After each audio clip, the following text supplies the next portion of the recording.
দিনটি হলো কোজাগরী লক্ষ্মী পুজো। আজকের এই দিনটিতে আমরা প্রত্যেকেই কিন্তু চেষ্টা করি নিজের মতো করে মা লক্ষ্মীর আরাধনা করতে। একটা ওয়ালপেপার অর্ডার করেছিলাম। যে জায়গাটায় আমি গ্যাসে রান্না করি তার পেছনের টিনগুলো তেল মশলা ছিটে যেতে যেতে একদম খারাপ হয়ে গেছে। ওই জন্যই এটাকে অর্ডার করেছিলাম। তবে একা দেখছি এটাকে লাগানো যাবে না। বাবা তো বাজারে গেছে, বাবা আসলে এই জায়গাটা ঠিক করে নেব। যাকে এটাকে আবার গুছিয়ে রেখে দিই, বাদ বাকি কাজগুলো করতে থাকি। ওই ঘর বাড়ি একটু ল্যাপা মোছা করতে হবে, যেহেতু আজ পুজো রয়েছে। ঘর দোরের কাজগুলো গুছিয়ে স্নান করে পুজোর কাজে হাত দিয়েছি, কারণ এখন থেকে শুরু না করলে অনেকটা রাত হয়ে যাবে। মা ওইদিকে ভোগের রান্নাগুলো করছে আর আমি এইদিকে নারকেল নিয়ে বসছি, কারণ নাড়ু তো চাই লক্ষ্মী পুজোতে। আর গাছ থেকে বাতাবি লেবু ছিঁড়ে নিয়ে এসছে বাবা। এবছর 3টে হয়েছে, এর আগে 1 বছর হয়েছিল একটা বাতাবি লেবু। তবে 3টার মধ্যে মনসা পুজোর দিন একটা ছেঁড়া হয়েছিল, আর 2টোর মধ্যে আজকে একটা ছিঁড়ে আনলো বাবা।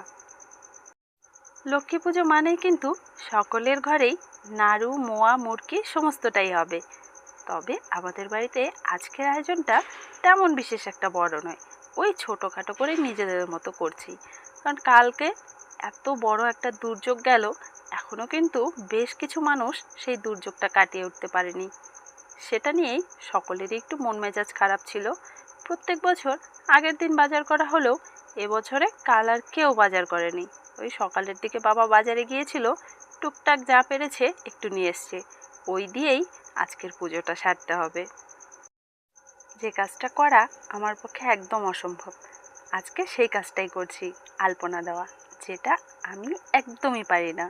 বরাবর এই কাজটা মাই করে এসছে, দাদাও বেশ ভালোই পারে, তবে আমি এসব থেকে অনেকটা দূরে। মা যেহেতু রান্নাঘরে একটু ব্যস্ত রয়েছে, তাই যেমন পারছি সেরকমভাবেই দিয়ে দিচ্ছি, কারণ এমনিতেই মাটিটা ভেজা রয়েছে অনেকটাই, দিলে শুকোতেও বেশ অনেকটা সময় লাগবে। ওই জন্যই কিন্তু তাড়াতাড়ি করে যেমন পারলাম দিয়ে নিলাম। এবার ফলগুলো একটু গুছিয়ে নিই। ওইদিকে মায়ের ভোগের পায়েস আর খিচুড়িটা হয়ে গেলে দুজনে মিলে নাড়ু মোয়াগুলো বানিয়ে নেব, তারপরেই কিন্তু পুজোটা করে নিতে পারবো। ওই জন্যই এই সময়টাতে আমি যতটা সম্ভব গুছিয়ে নিচ্ছি। গাছের লেবুটা দেখতে কিন্তু ভারী সুন্দর, রংটা দেখেই যেন মনটা পড়ে যাচ্ছে। এদিকে নৈবেদ্যটা করে নিচ্ছি, এরপরে সাজিয়ে নেব সিন্নি। যেহেতু আমাদের ঘরে লক্ষ্মীনারায়ণ দুজনেই রয়েছে, তাই একটু পরিমাণে সিন্নি কিন্তু দিতেই হয় নারায়ণের জন্য। আজকে সিন্নির মধ্যে আর চিনি বা গুড় দেব না, দেব একটু বাতাসা। বাতাসা দিলে সিন্নি প্রসাদটা কিন্তু বেশ ভালো হয়।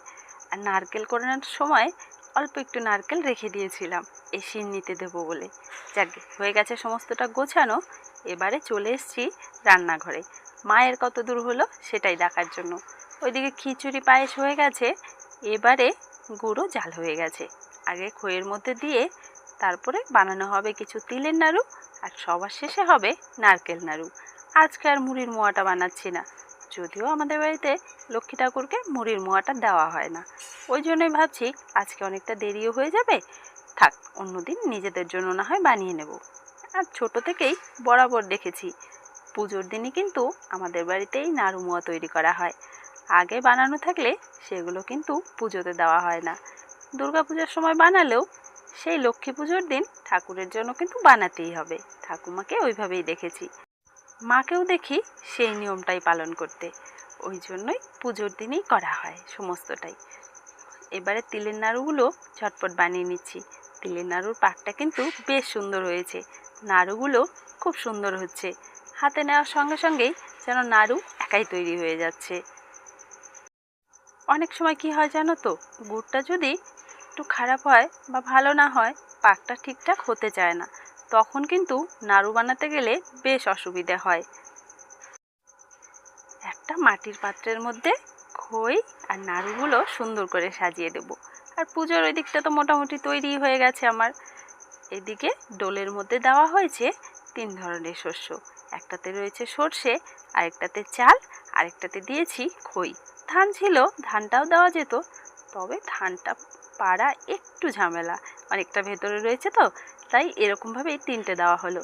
তবে এটা 5টাও দেওয়া যেতে পারে বেশি শস্য থাকলে। আমাদের বাড়িতে তো খুব একটা শস্য সেরকম নেই, ওই জন্য 3টেই দেওয়া হয়েছে। দাদা করছে পুজো, মা আর আমি অঞ্জলি দেবো, আর দুজনেই কিন্তু উপোস রয়েছি আজকে। ভেবেছিলাম একজন থাকবো, কিন্তু আমার সমস্ত কাজগুলো গোছাতে গোছাতে সেই বিকেল হয়ে গেছে। তখন আর মা বলল, আমি বললাম থাক পুজোটা করেই নিই, তারপর একসঙ্গেই না হয় প্রসাদ নেওয়া যাবে। মা আর আমি দুজনেই একটা নতুন শাড়ি পরে নিয়েছি। আমি পরেছি মা যেটা পুজোতে একটা ছাপা শাড়ি নিয়েছিল ওইটা, কারণ পুজোতে তো ওটা পরা হয়নি। আর মা পরেছে একটা নতুন শাড়ি, ওটাও ছাপা শাড়ি। ধুনো ছাড়া কিন্তু পুজো আমার কাছে মনে হয় অসম্পূর্ণ। ধূপের যে এই ধোঁয়াটা, সেটাই কিন্তু ভীষণ ভালো লাগে আমার। এই ধোঁয়াটা যখন পুরো ঘরময় ছড়িয়ে যায়, আমার মনে হয় পুজো পুজো গন্ধটা ঠিক লাগছে, নইলে কিন্তু একটু অসম্পূর্ণ থেকে যায়। বেশ কিছু ধূপকাঠিও জ্বালিয়ে দিচ্ছি, কারণ আগে যেগুলো জ্বালানো হয়েছিল ওগুলো প্রায় শেষ হয়ে আসছে। দাদার পুজোও কিন্তু শেষের দিকে, এবারে আমরা অঞ্জলি দেব। আমাদের বাড়িতে লক্ষ্মী পুজো তো কখনো পুরোহিত আনা হয়নি, বরাবর কিন্তু হাতেই পুজো করা হয়। ছোট থেকে সেরকমটা দেখেই বড় হয়েছি, তাই এখন আর নতুন করে পুরোহিত আনা হয় না, সেই হাতেই করা হয়। তবে দাদা বাড়িতে ছিল বলে দাদা একটু মন্ত্র উচ্চারণ করে দিয়েছে। তবে অনেক বাড়িতেই অনেক রকম নিয়ম কিন্তু রয়েছে। আমাদের বাড়িতে এরকমভাবেই লক্ষ্মী পুজো করা হয়। তবে আমাদের মা লক্ষ্মী আর নারায়ণকে একসঙ্গেই আনা হয়েছিল। নারায়ণের গায়ের রংটা ঠিক থাকলেও মা লক্ষ্মীর রংটা কিন্তু একটু কালচে হয়ে গেছে। তবে তাকে আসন থেকে নামিয়ে একটু ঘষে মেজে চকচকাচে করবে, তাতে আবার মায়ের আপত্তি রয়েছে। মা লক্ষ্মীর নাকি গায়ে ব্যথা লাগবে, ওই জন্য সেটাও করার উপায় নেই। তবে মা স্নান করায় রোজ দিনই। পুজো হয়ে গেছে, কিছুক্ষণ ঠাকুরঘর বন্ধ করে রেখেছিলাম। এবারে প্রসাদগুলো মাখছি। আমি এদিকে সিন্নিটা মেখে নিচ্ছি, আর মা ওইদিকে চাল কলাটা মেখে নিচ্ছে। আমাদের বাড়ির এই লক্ষ্মী পুজোর ভিডিওটা তোমাদের কেমন লাগলো তা কমেন্টে জানিও। ভালো লাগলে লাইক